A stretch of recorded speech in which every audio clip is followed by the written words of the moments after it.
ಈ ಸಂವಿಧಾನವನ್ನ ಗೌರವಿಸತಕ್ಕಂತಹ ಸನ್ಮಾನ್ಯ ಸೇರಿ ಸಂವಿಧಾನ ಶಿಲ್ಪಿ ಡಾಕ್ಟರ್ ಬಿ.ಆರ್. ಅಂಬೇಡ್ಕರ್ ಅವರಿಗೆ ಪುಷ್ಪ ನಮನವನ್ನು ಸಲ್ಲಿಸ್ತಾ ಇದ್ದಾರೆ. ನಾವು ಭಾರತವನ್ನು ಸಾರ್ವಭೌಮ ನಂಬಿಕೆ, ಧರ್ಮ ಮತ್ತು ಉಪಾಸನೆಯ ಸ್ವಾತಂತ್ರ್ಯವನ್ನು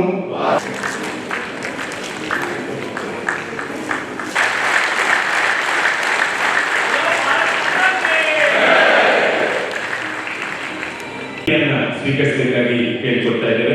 ಉಡುಪಿಯ ಸಮಾಜ ಸೇವಕರಲ್ಲಿ ಏನು ಆರೋಪ ಪೊಲಿಟಿಕಲ್ ಪಾರ್ಟಿ ಅವರು ಇನ್ನೊಂದು ಪಾರ್ಟಿ ಮೇಲೆ ಇಟ್ಟಿದ್ರು, ಅವರು ಅದಕ್ಕೆ ರೆಸ್ಪಾನ್ಸ್ ಕೊಟ್ಟಿದ್ರು. ಇದು ಮಾತ್ರ ನಾವು ಮೊದಲನೇ ಬಾರಿ ಒಂದು ಪಬ್ಲಿಕ್ ಸಾರ್ವಜನಿಕರು ಎಲ್ಲರೂ ಕೂಡ ಸೇರಿಸಿ ಸಿಟಿಸನ್ಸ್ ಫಾರ್ ಸೋಷಿಯಲ್ ಜಸ್ಟಿಸ್ ಅವರು ನಮ್ಮೆಲ್ಲರೂ ಕಲಿಸಿ ಸಮಾಜದಲ್ಲಿ ಮುಖ್ಯಸ್ಥರಾಗಿದ್ದಾರೆ. ಅವರ ಮುಂಚೆ ನಮ್ಮ ಕಾನ್ಸ್ಟಿಟ್ಯೂಷನ್ ಬಗ್ಗೆ ನಾವು ಮಾತಾಡ್ತಾ ಇದ್ದೇವೆ.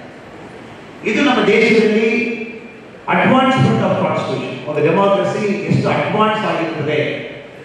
ಒಂದು ಸಾರ್ವಜನಿಕ ಸಭೆಯಲ್ಲಿ ನಾರ್ಮಲ್ ಪೀಪಲ್ ಅವರು ಕೂತ್ಕೊಂಡು ತಮ್ಮ ಸಮಯ ಕೊಟ್ಟು ಕಾನ್ಸ್ಟಿಟ್ಯೂಷನ್ ಬಗ್ಗೆ ಏನು, ಕಾನ್ಸ್ಟಿಟ್ಯೂಷನ್ ಅಲ್ಲಿ ತಿದ್ದುಪಡಿ ಯಾರು ಮಾಡಿದರು, ಯಾಕೆ ಮಾಡಿದ್ದಾರೆ, ಇವತ್ತು ಎಲ್ಲ ಪೊಲಿಟಿಕಲ್ ಪಾರ್ಟಿ ಕೂಡ ಆರೋಪ ಮಾಡ್ತಾ ಇದ್ದಾರೆ. ಅದರಲ್ಲಿ ನಿಜ ಏನು ಸುಳ್ಳೇನು ಅದೆಲ್ಲ ಕೂಡ ನಾವು ಮಾತಾಡಲಿಕ್ಕೆ ಒಂದು ಒಳ್ಳೆಯ ಅವಕಾಶ ನಮಗೆ ಸಿಗ್ತಾ ಇದೆ. ಅದರಲ್ಲಿ ಈ ಪುಸ್ತಕ ವಿಕಾಸ್ ಕುಮಾರ್ ಪುತ್ತೂರ್ ಅವರು ಒಂದು ಒಳ್ಳೆಯ ಪುಸ್ತಕವನ್ನು ಬರೆದಿದ್ದಾರೆ. ಆ ಪುಸ್ತಕ ಇವತ್ತು ಬಿಡುಗಡೆ ಮಾಡಲಿಕ್ಕೂ ನಮಗೂ ಅವಕಾಶ ಸಿಕ್ಕಿತ್ತು. ಈ ಪುಸ್ತಕದಲ್ಲಿ ಕೂಡ ಅದೇ ಬರೆದಿದ್ದಾರೆ. ಸಂವಿಧಾನ ಬದಲಾಯಿಸಿದ ಯಾರು, ಕಾನ್ಸ್ಟಿಟ್ಯೂಷನ್ ಯಾರು ಚೇಂಜ್ ಮಾಡಿದ್ದಾರೆ, ಒಂದು striking topic, very simple question. Last 74 years analyse ಮಾಡಿದ್ದಾರೆ. 1950 2024-25 ವರೆಗೆ ನಮ್ಮ ಕಾನ್ಸ್ಟಿಟ್ಯೂಷನ್ ಅಲ್ಲಿ ಏನೆಲ್ಲ ಆಗಿತ್ತು ಎಲ್ಲ ಕೂಡ ಈ ಪುಸ್ತಕದಲ್ಲಿ ಮೆತ್ತದ ವಿಕಾಸ್ ಕುಮಾರ್ ಅವರು ಬರೆದಿದ್ದಾರೆ. ಈ ಪುಸ್ತಕ ಇಟ್ಕೊಂಡು ಈ ಪುಸ್ತಕ ಬಗ್ಗೆ ನಾವು ಮಾತಾಡ್ತಾ ಇದ್ದೀವಿ. ಈ ಪುಸ್ತಕ ಬಿಟ್ಟು ನಮ್ಮ ಕಾನ್ಸ್ಟಿಟ್ಯೂಷನ್ ಬಗ್ಗೆ ನಾವು ಮಾತಾಡ್ತಾ ಇದ್ದೀವಿ. ನಾವು ಈ ಸಮಾರಂಭ ಪ್ರಾರಂಭಿಸುವ ಮುಂಚೆ ನಮ್ಮ ಬಾಬಾ ಸಾಹೇಬ್ ಅಂಬೇಡ್ಕರ್ ಸಾಹೇಬ್ರವ್ರಿಗೂ ನಾವು ಸನ್ಮಾನ ಮಾಡಿ ನಾವು ಇಟ್ಟಿದ್ದೀವಿ. ಅವ್ರ ಬಗ್ಗೆ ನಮ್ಮೆಲ್ಲರೂ ಗೊತ್ತಿರ್ತದೆ ಸರ್. ಅಣ್ಣ ಅವ್ರ ಬಗ್ಗೆ ನಮಗೊಂದು ತಪ್ಪು ಕಲ್ಪನೆ ಇದೆ. ಬಾಬಾ ಸಾಹೇಬ್ರ ಬಗ್ಗೆ ನಮಗೊಂದು ತಪ್ಪು ಕಲ್ಪನೆ ಇದೆ. ಅವರು ಒಂದು ಜಾತಿಯಲ್ಲಿ ಮಾತ್ರ ಅವರು ಶ್ರೀಮಂತ ಆಗಿದ್ದಾರೆ.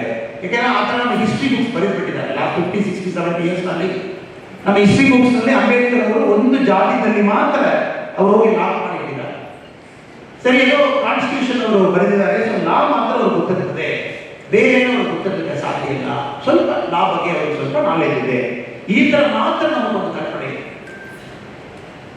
ಲಾಸ್ಟ್ ಒಂದು 2-3 ವರ್ಷದಲ್ಲಿ ಅಂಬೇಡ್ಕರ್ ಅವರ ಬಗ್ಗೆ ದೊಡ್ಡ ಚರ್ಚೆ ಆಗ್ತಾ ಇದೆ ಸಮಾಜದಲ್ಲಿ.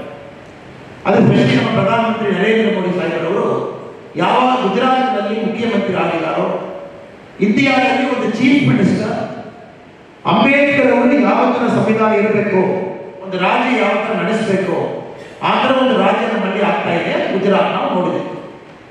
ಅದು ಕಾನ್ಸ್ಟಿಟ್ಯೂಷನ್ ಅವರು ಕೊಟ್ಟಿರುವ ಮರ್ಯಾದೆ ನಾವು ನೋಡಿದ್ವಿ.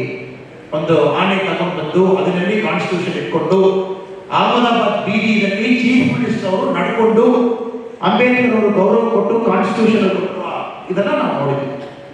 ಆಮೇಲೆ 10 ವರ್ಷದಲ್ಲಿ ಕಾನ್ಸ್ಟಿಟ್ಯೂಷನ್ ಪ್ರಕಾರ ನರೇಂದ್ರ ಮೋದಿ ಅವರು ಯಾವ ತರ ನಮ್ಮ ದೇಶದಲ್ಲಿ ಒಂದು ನಿರ್ವಾಹ ಮಾಡ್ತಾ ಇದ್ದಾರೆ ಅದು ನಾವು ನೋಡ್ತೀವಿ ಒಂದು ಕಡೆ. ಇನ್ನೊಂದು ಕಳೆದ 3 ವರ್ಷದಲ್ಲಿ ಒಂದು ಪೊಲಿಟಿಕಲ್ ಡಿಬೇಟ್ ಇಂಡಿಯಾದಲ್ಲಿ. ಒಂದು ಪಕ್ಷ ಇಲ್ಲಲ್ಲ, ಇವರು ತಾವು 400 ಸೀಟ್ ಕೊಟ್ಬಿಟ್ಟಿದ್ದನ್ನು ಅವರು ಕಾನ್ಸ್ಟಿಟ್ಯೂಷನ್ ಫುಲ್ ಚೇಂಜ್ ಮಾಡಿಬಿಡ್ತಾರೆ. ಅಂಬೇಡ್ಕರ್ ಕಾನ್ಸ್ಟಿಟ್ಯೂಷನ್ ಅವ್ರಿಗೆ ಸಿಕ್ಕಲ್ಲ, ಇವ್ರಿಗೆ ನೀವು 400 ಕೊಡಬಾರದು, ಈ ತರ ಒಂದು ಪಕ್ಷ ಎಲೆಕ್ಷನ್ ಸಮಯದಲ್ಲಿ ಪ್ರಚಾರ ಮಾಡಿದ್ರು. ಪಕ್ಷದಲ್ಲಿ ಒಂದು ನಾಯಕರೊಬ್ಬರು ಯಾವಾಗಲೂ ಕಾನ್ಸ್ಟಿಟ್ಯೂಷನ್ ಡಿಬೇಟ್ ಬರುವಾಗ, ಪಾರ್ಲಿಮೆಂಟ್ ಬರುವಾಗ ಒಂದು ಸಣ್ಣ ರೆಡ್ ಕಲರ್ ಬುಕ್ ಒಂದು ತಗೊಂಡು ಬರ್ತಾರೆ. ಆ ಬುಕ್ ನಲ್ಲಿ ಎಷ್ಟು ಪೇಜ್ ಇದೆ ಅನ್ನೋದು ಗೊತ್ತಿಲ್ಲ, ಅದು ಬುಕ್ ನಲ್ಲಿ ಎಷ್ಟು ಆರ್ಟಿಕಲ್ ಇದೆ ಗೊತ್ತಿಲ್ಲ.